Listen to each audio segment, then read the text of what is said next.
Continuamos con los virus que producen hepatitis virales y hablaremos en este video acerca de la hepatitis B.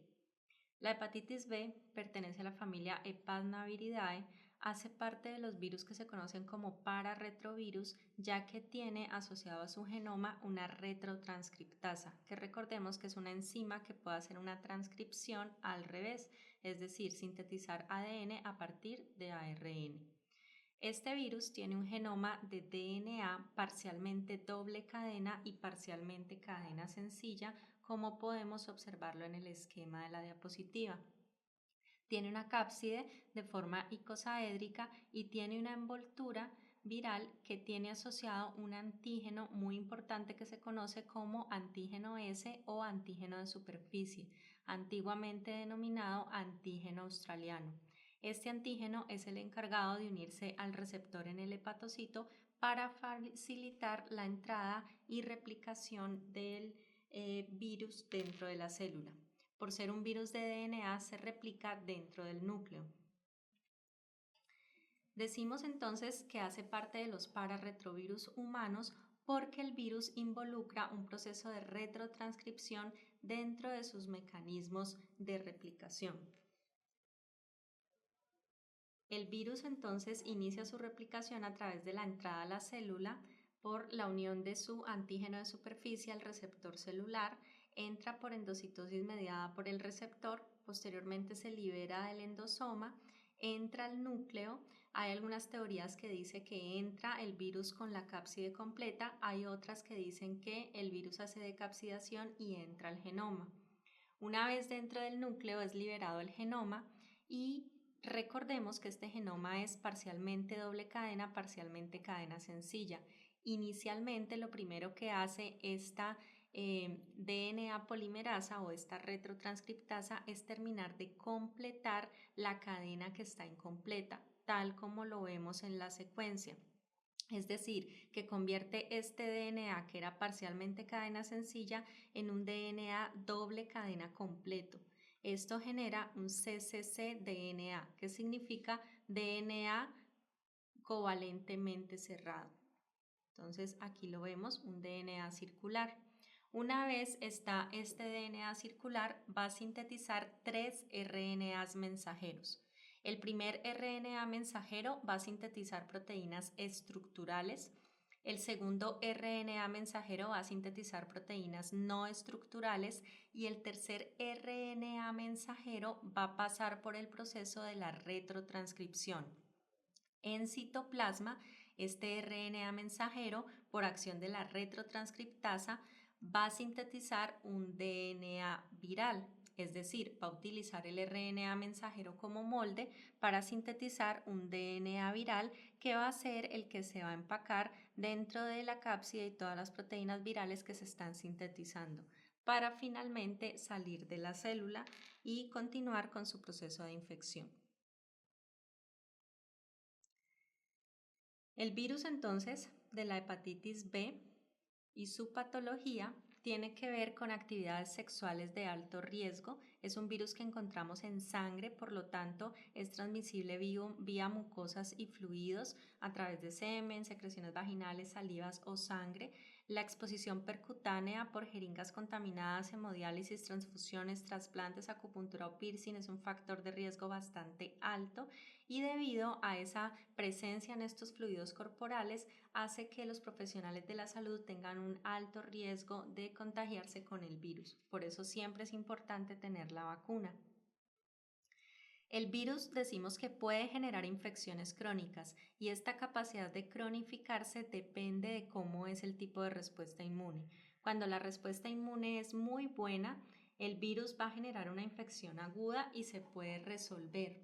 Pero cuando la respuesta inmune celular es limitada, lo que se observa es que no se logran eliminar adecuadamente todos los viriones que están infectando el hígado de tal manera que se quedan infectando de forma crónica, generando una enfermedad que puede generar síntomas a largo plazo y podría estar desarrollada relacionada con hepatitis fulminantes o el desarrollo de cirrosis hepática o carcinoma hepático. Entonces, Decimos que la hepatitis aguda que se resuelve ocurre en el 90% de los individuos que se infectan. Un 10% van a desarrollar un proceso que puede ser entre hepatitis fulminante, un 1%, y un 9% hepatitis crónica. Un individuo se reconoce como infectado crónicamente por hepatitis B cuando tiene la infección por más de 6 meses. En estos individuos que se cronifican, el 50% después de los 6 meses puede resolverlo o convertirse en un portador asintomático. El otro 50% va a desarrollar una hepatitis crónica persistente y una hepatitis crónica activa. Esta hepatitis crónica activa puede desarrollar cirrosis hepática, carcinoma hepático o generar enfermedad extrahepática. Esta enfermedad extrahepática puede estar relacionada con el desarrollo de una hipersensibilidad tipo 3, que sabemos que se induce una mayor formación de complejos inmunes que pueden acumularse y depositarse.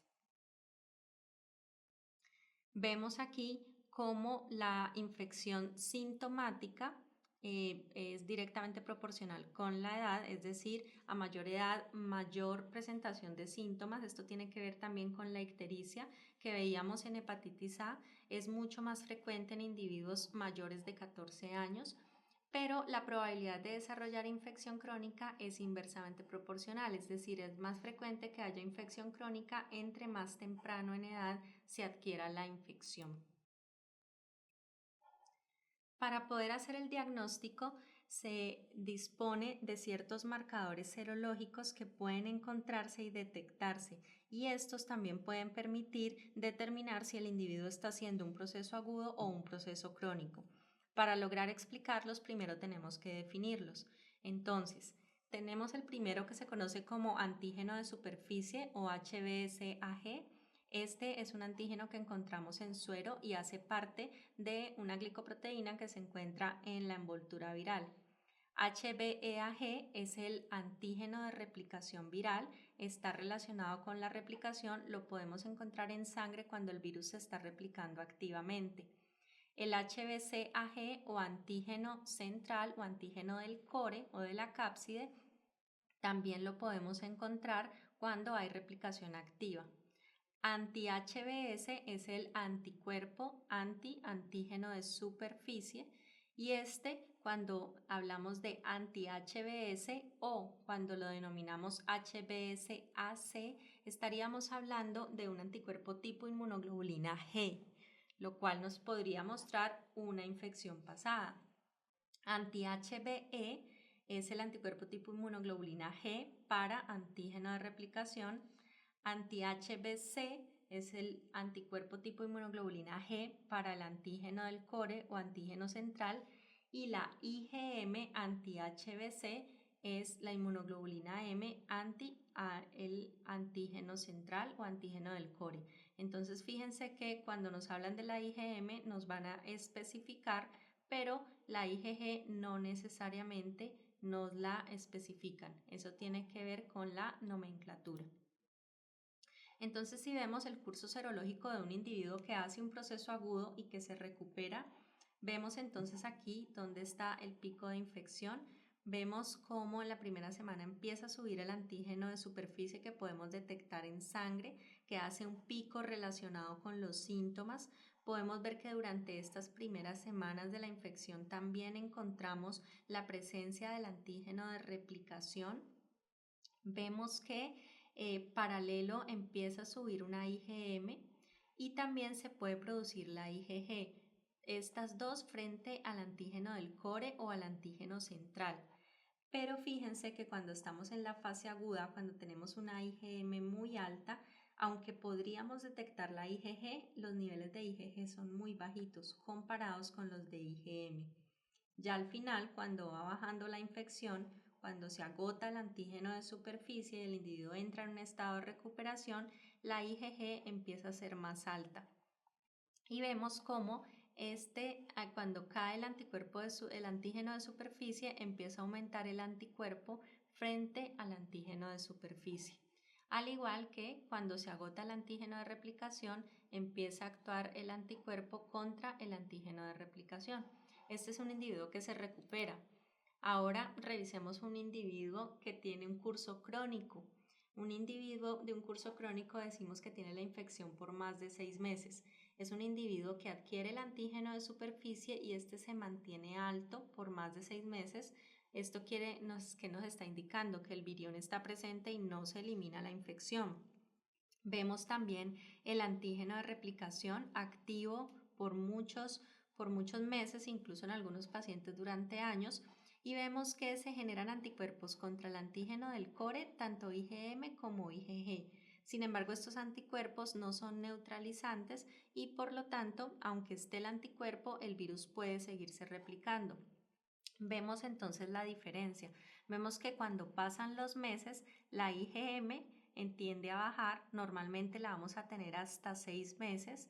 Entonces ya después de 6 meses vemos que la IgM empieza a ser mucho más bajita que la IgG. En un paciente crónico vamos a encontrar niveles de IgG frente al antígeno central mucho más altos. Y esto lo hemos resumido en esta tabla.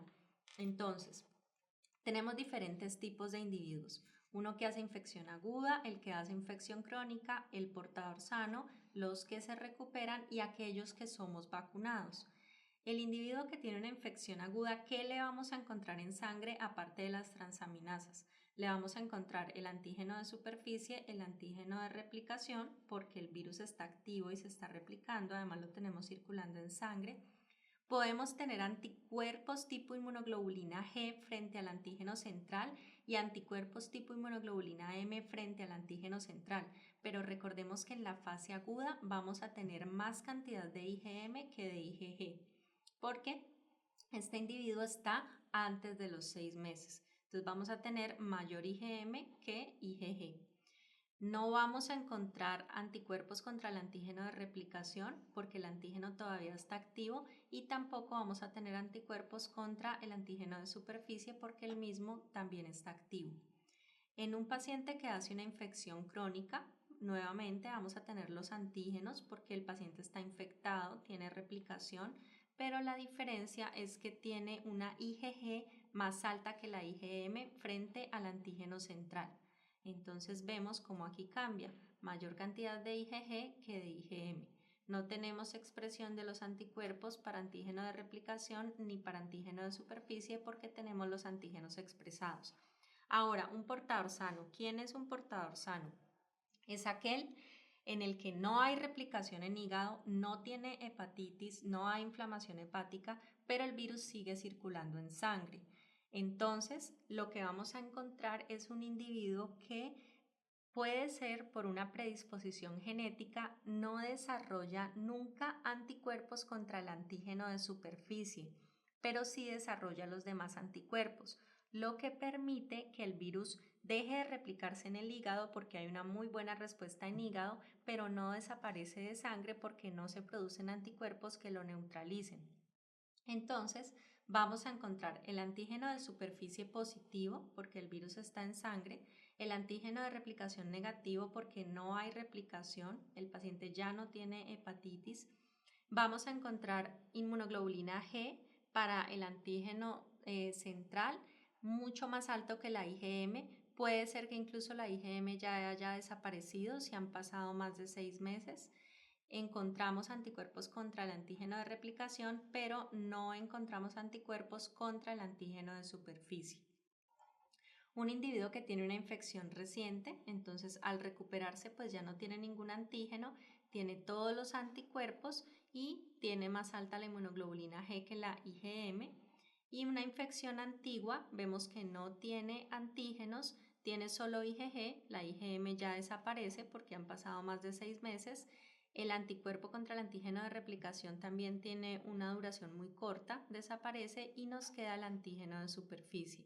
Y la diferencia de estos individuos que han tenido hepatitis con un individuo que se vacuna es que solamente va a desarrollar anticuerpos contra el antígeno de superficie, ya que la vacuna para la hepatitis B es precisamente ese antígeno de superficie y es el único al que nos exponemos durante este proceso de inmunización. La hepatitis D decimos que es un virus defectuoso que hace parte de los agentes subvirales y que infecta unido con hepatitis B, ya que el virus carece de un antígeno que le permita entrar en el hepatocito. Por lo tanto, tiene que asociarse al antígeno de superficie de la hepatitis B. Este es un virus envuelto con cápside de forma icosaédrica y un RNA de cadena sencilla. El virus de la hepatitis D entra principalmente por exposición percutánea en usuarios de drogas intravenosas o por contacto sexual a través de exposición permucosa, ya que también es una hepatitis sérica. Las características clínicas es que hay dos tipos de infecciones, una que se llama coinfección y otra que se llama superinfección. La coinfección es cuando ambos virus entran juntos, es decir, cuando en el momento que me estoy infectando con hepatitis B me infecto con hepatitis D, y esto genera un bajo riesgo de infección crónica, ya que el hecho de que entren dos antígenos juntos genera una hiperactivación de la respuesta inmune, lo que puede favorecer que se controle mejor la infección. La superinfección es cuando el paciente ya tiene hepatitis B y se infecta posteriormente con hepatitis D. Aquí hay más riesgo de que se presente una infección severa y que se cronifique debido a que ya el hígado está siendo afectado y la entrada de otro nuevo antígeno puede disminuir la respuesta. En el curso serológico de una coinfección vemos entonces ambos antígenos virales que se expresan simultáneamente y vemos los marcadores serológicos y la relación con los síntomas. En el caso de una superinfección vemos cómo el individuo ya tenía presencia de los antígenos para hepatitis B y llega a un punto donde entra la hepatitis D, lo que dispara nuevamente los picos de transaminasas y favorece entonces un proceso de cronificación. La prevención para hepatitis D, entonces, en el caso de la coinfección, tiene que ver con la vacuna. Si estamos vacunados para hepatitis B, no vamos a contraer la hepatitis D. Y en un paciente que ya está infectado con hepatitis B, para prevenir la superinfección, básicamente se hace a través de campañas de educación, reducir comportamientos riesgosos, evitar compartir jeringas, etc. La protección para el virus de la hepatitis B es una vacuna que puede tener una eficacia del 86%, y lo importante no es solo vacunarse, sino también tomarse los títulos de anticuerpos para saber si realmente desarrollamos protección. El tratamiento para las infecciones crónicas pueden ser con interferones alfa de forma sintética que evitan la replicación en células vecinas y contienen un poco la infección. Recordemos que en las infecciones virales la acción de los interferones de tipo 1 es vital. Al finalizar este video, entonces te debe quedar muy clara la fisiopatología del virus de la hepatitis B y la asociación con el virus de la hepatitis D, la superinfección y la coinfección, así también como la estructura de ambos viriones y los mecanismos de replicación. Muchas gracias.